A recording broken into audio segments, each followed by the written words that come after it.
வலைக்கும் வரஹ்மத்துல்லாஹி வபரகாத்துஹு. வணக்கம், ஐபோவன். நாங்க இன்றைக்கு மார்ச் 24 உலக காச நோய் தினம், சரியானே?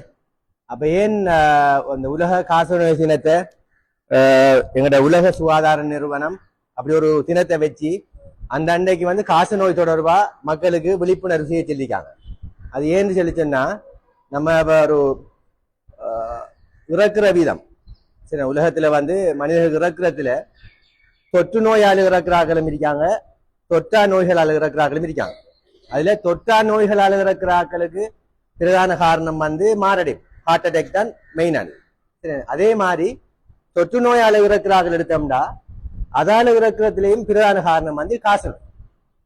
சரி, காச நோயால் இறக்குறாக்கள் தான் கூட தொற்றுகளால வருது. உங்களுக்கு தெரியும், கேள்விப்பட்டீங்களா? டிபி வருத்தம் சொல்லி அந்நேரத்தில் சொல்லுவாங்க, காச நோய்க்காராக்கண்டா அந்நேரத்துல கடுமையா தள்ளி இருக்கிற என்ன கிட்ட இருக்க மாட்டாங்க, அவங்களோட வீட்டை போக மாட்டாங்க ஆட்கள்.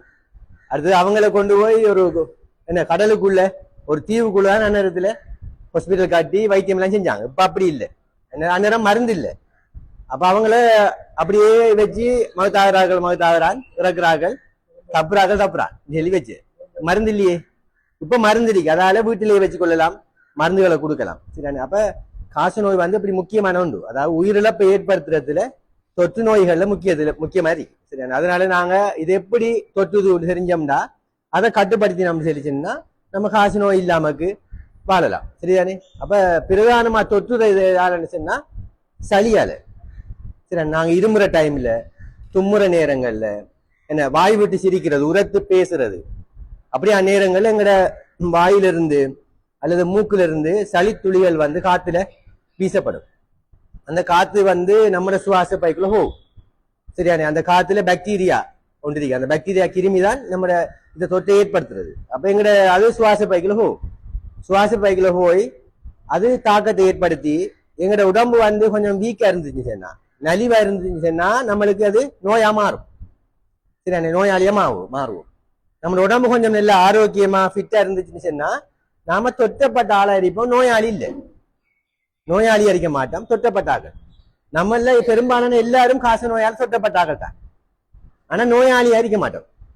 அதான் அதுல இருக்கிற பிரச்சனை. ஏன்னா நம்ம வீட்டுகள்ல பக்கத்து வீட்டுல ஒரு ஆள் இருமுது, காச நோயாளியாண்டு சரியா அந்த ஏரியா காத்துல வரும். நம்ம வீட்டுக்குள்ள ஒரு ஆள் இருமுது, நம்ம பஸ்ஸுக்குள்ள போகக்குள்ள, ஆபீஸ்ல வேலை செய்யக்குள்ள எல்லாம் ஆட்கள் இருமுறாங்க. எல்லாரும் மாஸ்க் போட்டுட்டு இருக்காங்களா? இல்ல. இப்போ கொஞ்சம் கட்டுப்பாடு, எல்லாரும் மாஸ்க் போடுற. இருமல் வந்தா டக்குண்டு அது காச நோயோ வேற தடுமல் தும்மலா இருந்தாலும் நாங்க மாஸ்க போடுறது நல்ல, அல்லது கைக்குட்டையை வச்சு தும்முறது இருமுறது, இது நல்ல பழக்கம். அதாவது இதால வெளியேறினா வீட்டுக்குள்ள பாருங்க, தடுமல் காய்ச்சல் வந்தா எல்லாருக்கும் வருதுல. ஏனது அவங்க பாதுகாக்கல, வீட்டுக்குள்ள சும்மா தும்மி விடுற விட்டு என்ன நடக்கும்? அந்த வீட்டுக்குள்ள இருக்கிற எல்லாருக்கும் அந்த வைரஸ் கிருமி காத்துல போய் மத்தாக்கள் எல்லாருக்கும் தடுமல் வருது. அப்ப இது சின்ன ஒரு விஷயம். ஒரு மாஸ்க போடுறது ஒரு 8 ரூபா 10 ரூபா வேலை. இதை செய்யாதால டாக்டருக்கு 800 ரூபா கொடுக்கணும். சரியா? அப்ப 5 பேர் வீட்டை தடுமை காய்ச்சல் வந்தா 5 பேர் மருந்து எடுக்க போனா, பிரைவேட்ல போனா 4000 ரூபாய் காசு போகும். அதால அந்த இது காத்துல பரவுறது. சரியான சளி துளிகள் காத்துல பறந்துதான் அந்த காசு நோய் நம்மளுக்கு ஏற்படுது. சரியான? அதனால நாங்க முக்கியமா இந்த ரெண்டையும் கவர் பண்ண, சரி, இந்த மூக்கு வாய் இது ரெண்டாலையும் தான் அந்த சளி துளிகள் வீசப்படுது. அப்படி வீசப்பட்டால் நம்மளுக்கு வாரதும் அதெல்லாம் போகும். இப்ப இதுல சளி துளி பட்டு காச நோய் வராது. இப்ப கையில ஒரு ஆள் இருமின நாம கைய பிடிக்கும், சரியானே? அதுல காச நோய் போகாது, தோலுக்குள்ளால போக மாட்டான், தொடுறதால போகாது. காச நோய்க்காரால தொடுறதால பக்கத்துல இருந்து கழிக்கிறது எல்லாம் வராது. அவர் இருமுறை டைம்ல தும்முற டைம்ல போற சளி நம்ம சுவாச பைக்குள்ள போனதான் வரும். அது தெளிவா விளங்கினா சரி. அதனால நாங்க இருமல் யாருக்கு வந்தாலும் நாம என்ன செய்யணும்? மாஸ்க போட்டு கொள்ளணும், சரியானே? அல்லது கைக்குட்டையை பாவிச்சு கொள்ளணும், சரியானே? ஒரு மறைவா போய் இருமி தும்மிட்டு கையை வாஷ் பண்ணிட்டு வந்துடணும், சரியானே? அப்ப இதான் முக்கியம். அப்ப இப்படி செய்தோம்னா நாங்க காச நோய் நம்ம ஏரியாவில பரவுறதை கட்டுப்படுத்தலாம். ஒரு காச நோயாளி 10 தொடக்கம் 15 பேருக்கு காச நோயை கொடுப்பாராம். ஒரு காச நோயாளி 10 தொடக்கம் 15 பேர் யாரு? அந்த வீட்டுல 5 பேர் இருப்பாங்க, அவரோட இருக்கிறார்கள் 5 பேர். அவரோட வீட்டை டெய்லி போறார்கள், உறவுக்காரார்கள், காக்கா தம்பி சாச்சா மச்சான் அப்படின்னு சொல்லி போவாங்க. அப்படியெல்லாம் பார்த்தோம்னா அந்த நெருங்கின உறவுக்காராக்கள் ஒரு 10-15 பேருக்கு அவர் கொடுப்பார். அதனால நாம என்ன செய்யணும்னு சொல்லிச்சோன்னா இதை செய்தோம்னா கட்டுப்படுத்தி. சரிதானே? அப்ப இந்த காசு நோயா இருக்குமா இல்லையா? அப்ப நம்மளுக்கு இருமல் ஒன்று இருக்கு, நம்மளுக்கு காசு நோயா இல்லையான்னு நமக்கு தெரியா, நாம என்ன செய்யணும், கண்டுபிடிக்கணும். அதுக்கு கொஞ்சம் விஷயங்கள் இருக்கு. ஒரு ஆளுக்கு தொடர்ச்சியான இருமல் 2 கிழமைக்கு மேல இருந்தா, சரியானே, முந்தி 3 கிழமை, இப்ப தொடரா இருமுறாரு, அல்லது நம்மளுக்கு விளங்குது இந்த இருமல் நிக்குது இல்ல, 2 கிழமையாவது இருமல் குறையில்லை, நாம கட்டாயம் சளியும் எக்ஸ்ரே எடுக்கிற. அது எல்லா கவர்மெண்ட் ஹாஸ்பிட்டல்லையும் நீங்க வந்து காட்டலாம். பக்கத்துல இருக்க அரசாங்க ஹாஸ்பிட்டல் வந்து காட்டினா, நம்ம சாயந்தரம் ஹாஸ்பிட்டல்ல சளி பரிசோதனை செய்யறதுக்குரிய அந்த டிபி காசு நோய்க்கு பாக்குற சளி பரிசோதனை இருக்குங்க, செய்து பார்க்கலாம். எக்ஸ்ரே ஒன்று எடுத்து பாக்குறது, அது 2யும் எடுத்தோம்னாலே காசு நோயா இல்லையான்னு கண்டுபிடிக்கலாம். சரியானே, அதனால நம்மளுக்கு 2 வாரத்துக்கு மேல ஒரு ஆளுக்கு தொடர்ச்சியான இருமல் இருந்தா கட்டாயம் செக் பண்ணணும். அதோட சில ஆட்களுக்கு இருமல் கூட ரத்தம் பெறும் இருந்தா கட்டாயம் பார்க்கணும், டிலே பண்ணப்பட உடனே பார்க்கணும். 2 விடயங்களுக்கு இருமல் கூட ரத்தம் பெறலாம். ஒன்று வந்து காசு நோய், அடுத்தது கேன்சர், புற்றுநோய். கடுமையா சிகரெட் அடிச்சு ஸ்மோக் பண்ணின, சரியானே, அந்த சிமெண்ட் வேலைகள் அல்லது ஃபேக்டரிகள்ல டஸ்ட்டுகளுக்குள்ள வேலை செஞ்சு நீண்ட காலமா 30 வருஷம் 25 வருஷம் வேலை செஞ்ச ஆக்களுக்கு சில டைம் இருமல் கூட ரத்தம் வந்தா கட்டாயம் கேன்சர் இருக்கான்னு பார்க்கணும்.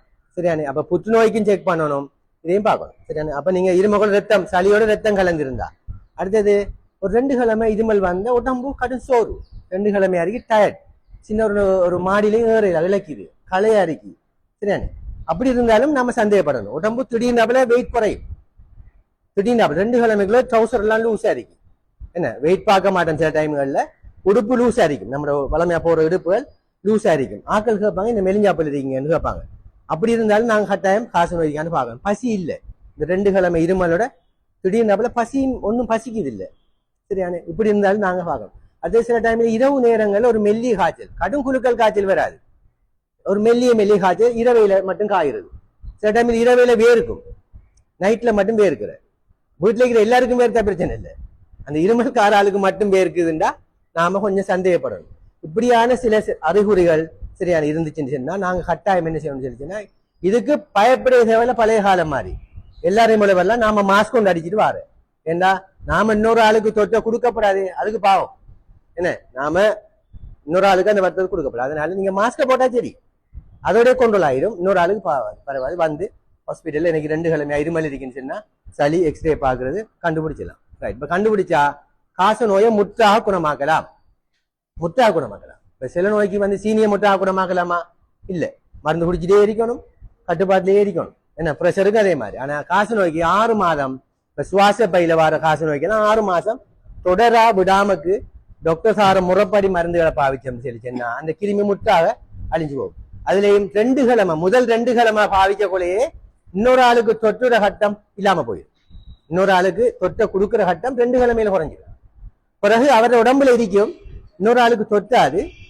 அப்ப அதுக்கு மருந்து செஞ்சு மொத்தமாக அழிக்கலாம். சரியான, அதுக்கு சம்மாந்திர இல வந்து அதுக்கு காசு நோய்க்குரிய சிகிச்சை நிலையம் இருக்கு. எம்ஓஹெச் ஆபீஸுக்கு பக்கத்துல சம்மாந்திர பெரிய பேஸ் ஹாஸ்பிட்டல் ஆதார வைத்தியசாலை பக்கத்துல இருக்கு காசு நோய் கட்டுப்பாட்டு நிலையம். அங்க போகலாம். உங்களுக்கு சில டைம்கள்ல அவரவர் ஊர்ல இருக்கிற ஹாஸ்பிட்டலுக்கு போக வைக்கம். என்ன சொல்லிச்சுன்னா, நம்ம பக்கத்து வீட்டுக்கார புள்ள அங்க வேலை செய்யும், தெரிஞ்சாக்கள் இருப்பாங்க, இவர் என்ன சளி பாக்காரு, காசு நோய் ஏரியா சொல்லிடுவான்னு பயம் இருக்கிற. அப்படி உங்களுக்கு பயம் இருந்தா நீங்க சம்மாந்திர ஹாஸ்பிட்டலுக்கு போற, அல்லது பக்கத்துல இருக்கிற நம்ம ஊர் இல்லாத பக்கத்துல இருக்கிற ஒரு ஹாஸ்பிட்டல் போறாரு, இப்போ எங்கனான காட்டி நம்ம வைத்தியத்தை செஞ்சிடும். இதுக்கு பயந்து இருந்து வீட்டையே அப்படியே வச்சிருந்து வீட்டில் உள்ள எல்லாருக்கும் கொடுத்து நெல்லா முத்தி அறவே ஏலா பொடி வீக்கானதுக்கு பிறகு வந்தா குளிசையும் தாங்கலாம். அந்த காசு நோய்க்கு தார குளிசை இருக்குதானே, அது கொஞ்சம் பவரான குளிசை, சரியானே. அப்ப அந்த குளிசைகளை வந்து தாங்கிறதுக்கு நாம நெல் அரிக்க கூட அந்த மருந்துகளை பாவிச்சிடும். சரியானே, அதனால முற்றாக குணமாக்கலாம். 6 மாதத்துக்கு மருந்து எடுத்தோம்னா ஃபுல்லா சோமாயிடும். இப்ப வேற இடங்கள்ல வார காசு நோயும் இருக்கு. இப்ப நம்ம சுவாச பை தான் பெருசா வாருது. சரியானே, சிலாக்களுக்கு வந்து முள்ளந்தண்டு எலும்புல வரும், சரியானே, மூளை மென்சவுல வரும், சரியானே, மூளையில. அதே மாதிரி வயிற்றுல குடல்ல வரலாம் காசு நோய். அப்பெண்டிசைட்டிஸ் சொல்லி சில ஆக்களுக்கு ஆபரேஷன் பண்ணுவாங்க, வெட்டி அந்த துண்டை பார்த்தா அதுக்குள்ள காசு நோய்க்குரிய கிருமி இருக்கு. அப்படி குடல்லையும் பெறலாம். சரியானே, எலும்புகள் சில தொடர்ந்து ஒரு மூட்டு நோவுற, ஒரு மூட்டு தான், எல்லா மூட்டும் இல்லை, ஒரு மூட்டு தொடர்ச்சியா நோவு இருந்தாலும் நாங்க எக்ஸ்ரே எடுத்து பார்த்தா அதுல ஒரு குடையம் மாதிரி அந்த கரைச்சி போடும், அந்த எலும்ப காசு நோய் கிருமி அப்படி கரைச்சி போல மாதிரி கரைஞ்சி போகும். அப்ப அந்த மடு மாதிரி இருக்கும் எக்ஸ்ரேல. அப்படி இருந்தா உடனே சந்தேகப்படுவாங்க, சில வேலை இதற்கு காசு நோய் இருக்கலாம். அப்ப எலும்புகள்லையும் காசு நோய் வரும். அது அந்தந்த இதுகளுக்கு பொறுத்து வித்தியாசம். மூளை மென்சாவோ ஒரு காரணமா இருக்குமோ? ஒரு மூட்டு தான் மாறி மாறி இல்லாமக்கு தொடர்ச்சியா ஒரு மூட்டு மட்டும் நோவுதுண்டா நாம கட்டாயம் எக்ஸ்ரே ஒன்று எடுத்து பார்க்கணும். எக்ஸ்ரேல மதிக்கும், அதுல சளியில காட்டாது. அவருக்கு இருமல் இல்லையே, இஞ்சான வந்திருக்கு. அப்ப எக்ஸ்ரே பார்த்து இஎஸ்ஆர் பிளட் பரிசோதனை செய்து பார்த்து கண்டுபிடிக்கலாம். கண்டுபிடிச்சதுக்கு பிறகு அதுக்குரிய ட்ரீட்மெண்ட் கொடுத்தா சரியாகுது. சரியானே? ஆகவே நாங்க இப்படி வேறு இடங்களையும் பெறலாம். அதுக்கு இப்ப மூளை மென்சாவுக்கு வந்தா ஒரு வருஷத்துக்கு கொடுப்பாங்க. சரியானே? நரம்பு தொகுதிகள் நரம்புகள்ல வர காசு நோக்கி ஒரு வருஷத்துக்கு கொடுப்பாங்க. இப்ப கண்ணுல சில ஆக்களுக்கு பார்வையில மங்கள் வார, பார்வை குறையிற, அதுக்கு செக் பண்ணி பாக்குற டைம்லயும் சில ஆக்களுக்கு அங்க காசு நோய்க்கிற கிருமி தாக்கினதும் அப்படி கண்ணுலையும் வரலாம். அப்ப அதெல்லாம் வந்து மிச்சம் அரிது. பொதுவா வாரது இருமல். சரியானே? ஆகவே நாங்க இந்த மெசேஜை வந்து நீங்க வீட்டுகளை கொடுக்கணும், அல்லது உங்களோட நண்பர்கள் சொந்தக்காராக்கள் சொல்லணும். உங்களுக்கு இருமுதுமா பாருங்க. இப்ப மூச்சுக்காராக்கள் தொடர்ந்து திரும்பி இருப்பாங்க. அஸ்மாக்காராக்கள் அது பயப்பட தேவையில்லை. அஸ்மா மூச்சுக்காராக்கள் பம்பாவிக்கிறார்கள் என்ன செய்வாங்கன்னா அது அலர்ஜிக் இருமல் சொல்ற. டஸ்ட் பட்டா காலத்தோட ஒடுமினா ஒரே தும்மல், கண் கடிக்கிற, காது கடிக்கிற, தொண்டை கடிக்கிற, இந்த கிரந்தி தன்மெரிக்கிறார்களுக்கு ஒரே தும்முவாங்க, ஒரே இருமுவாங்க. அந்த பம்மை கொஞ்சம் அடிச்சா இருமல் குறையும். அது வந்து மூச்சால வார இருமல். அது அவங்க நேரத்தோடைய குடிசை பாவிச்சிருக்கிறார்கள். அவங்களும் நான் சொன்ன மாதிரி அறிகுறி இருந்தா என்ன, பசி குறைஞ்சிட்டு உடம்பு மெலியுது, என்ன இரவைக்கு ஒரு மெல்லி காய்ச்சல் வருது, இரும்பக்குள்ள கொஞ்சம் ரத்தம் வருதுன்னா அவங்களும் செக் பண்ணி பார்க்கணும். மற்றும்படிக்கு அவங்க ஒழுங்கா கிளினிக் பாவிச்சிட்டு இருந்தாங்கன்னு சொல்லிச்சுன்னா மூச்சால வார இருமல் கண்ட்ரோல் ஆகும். சரிதானே? ஆகவே நாங்க இன்றைய தினத்துல இன்றைக்கு உங்களோட சந்திக்கிறார்கள். இப்ப என்ன ஒரு 40 பேர் இருக்குண்டா, இந்த 40 பேரும் 400 10 பேருக்கு சொல்லுங்க இந்த விஷயத்தை. சரி, ஒரு 400 பேருக்கு இந்த விஷயத்த நீங்க இன்னைக்கு வேற கதை எல்லாம் இல்லை. நீங்க சொல்ற இன்னைக்கு உலக காச நோய் தினம், நான் இன்றைக்கு சொல்ற விஷயத்தை கேளுங்க. நான் சொன்ன இந்த வேற விஷயத்தையும் சொல்லுங்க. 2 கிலோக்கு மேல இருமல், பசி இல்ல, உடல் திடீர்ந்தாப்பல் நிற குறைஞ்சிட்டு, ஒரே சோர்வ களைப்பாரிக்கு, இரவு நேரத்துல மெல்லிய காய்ச்சல் கொண்டு வருது, உடம்பு கடுமையாவே இருக்குது, இருமக்குள்ள ரத்தம் வருது சளியில. சரியானே? இப்படி இருந்தா நீங்க கட்டாயம் செக் பண்ணுங்க. சாயந்தரம் ஹாஸ்பிட்டலுக்கு போங்க, செக் பண்ணி பாருங்கன்னு சொல்லி இன்றைக்கு இந்த விஷயத்தை நீங்க கதைக்கணும். கதைச்சா அவங்க எல்லாருக்கும் நன்மை கிடைக்கும். எல்லாருக்கும் நன்மை, லேசா நன்மையை சம்பாதிக்கிற வேலை இது. வேற பெரிய தான தர்மம் செய்யாமக்கு இது இந்த மெசேஜை கொடுத்தோம்னா ஒரு ஆளை ஆரோக்கியமா வாழ வைக்கிறதுக்கு நாம ஒரு முயற்சி செஞ்சா அதுக்கு கடவுள் நம்மளுக்கு அதுக்கு அருளை தருவார். சரியான? நம்மள ஆரோக்கியமா வச்சிருப்பார். அந்த நம்பிக்கையோட நீங்க இந்த இன்றைக்கு இந்த வேலையை கொஞ்சம் செய்யணும் கேட்டு விடைபெறுகின்ற. நன்றி. அஸ்ஸலாமு அலைக்கும்.